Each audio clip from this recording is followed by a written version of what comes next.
I think we have in store for you a very interesting program. Putin's Russia. Is it time for containment? That's the question that we want to tee up for this evening's debate. At the McCain Institute, we have a mission to pursue vigorous foreign policy debate about the choices facing our country and try to illuminate those for a public so that you all can choose what you think about what our country needs to do in the world.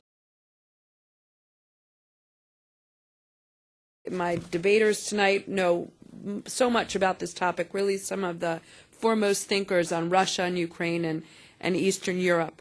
Anders Åslund has been Senior Fellow at the Peterson Institute for International Economics. David Kramer is President of Freedom House. They'll be what we'll call the containers for the evening.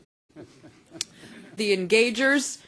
Thomas Graham is a Managing Editor at Kissinger Associates, and Andrew Weiss is Vice President of the Carnegie Endowment for International Peace.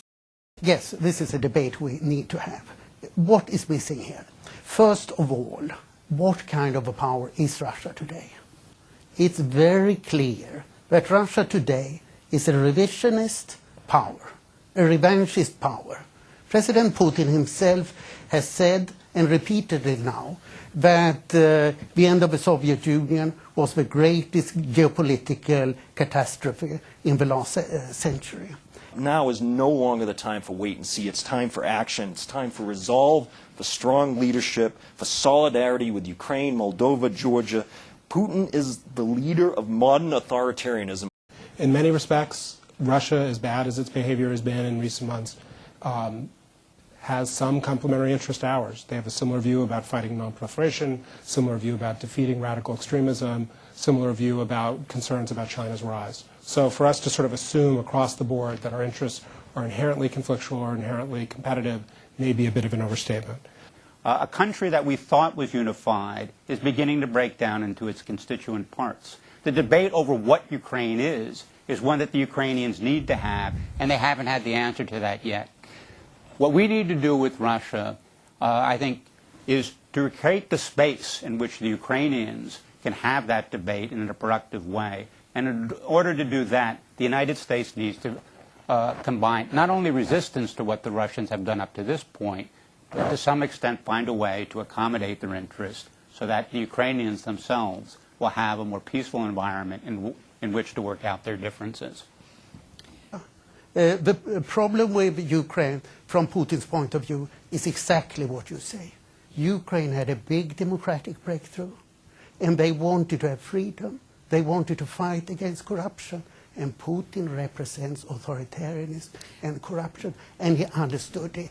He acted out of desperation. People say the best way we can respond to Russia is by helping Ukraine. That's true. Help it financially, economically. I would like to see provision of military assistance, intel sharing. All those things are great. But it's really hard for Ukraine to focus on fixing its own problems when part of its country has already been annexed by Russia, other parts are being destabilized by Russian forces, and you have tens of thousands of troops along the Russian-Ukrainian border. We have to accompany our efforts to assist Ukraine with strong pushback against what I would argue is the most serious threat the international community has faced in decades, that posed by Vladimir Putin. Containment worked in the Cold War period because we had deterrence. We had a credible military threat to use force to defend our treaty partners in Europe, Asia, and elsewhere in the Middle East. Today, I'm not sure if anyone in this room believes, unless we make a threat to use our military, that we will be able to defend each and every country that Russia is causing trouble for. And it's a large-scale, open-ended defense commitment that we're talking about. Containment also worked because we had strong allied support and strong partners around the world. You look at the way the Europeans are responding to this crisis, you look at the way China and other powers are responding as well, you have to ask yourself, where are the partners for the United States? Can our approach succeed if we do it on our own? I have my doubts. Finally, containment worked because there was strong domestic support inside the United States for confronting the Soviet threat. The U.S. people were willing to defeat Soviet expansionism at great personal cost in terms of the outlays for our defense and outlays for support around the world for economic development and freedom. I'm not sure after 13 years of war whether the American people, when they look at the situation that's unfolding in Eastern Europe today, are willing to make comparable sacrifices. If we don't act decisively now, Our enemies will no longer fear us, and our allies will no longer trust us. The important question that we need to ask right up front is, what are we trying to achieve? What do we want for the future? What do we want for Ukraine? We're all, I think, very passionate about the advancement of democracy in the world. We want to see Ukraine have a chance to develop a full-blooded democracy in their own country. They need to develop a national consensus about where their country is going. And they need to be able to put together the foundation of a prosperous economy going forward. Russia, to a certain extent, at this point poses a threat to all of those. But it's also, if you look at where Ukraine is located, it is also a country that is going to be important to Ukraine's ability to build a prosperous economy going forward.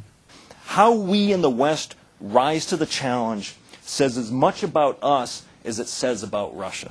And that's why we need to respond. Are we going to place business interests ahead of principle, ahead of what we stand for in the West, against the false hope of further engagement or efforts for strategic partnership?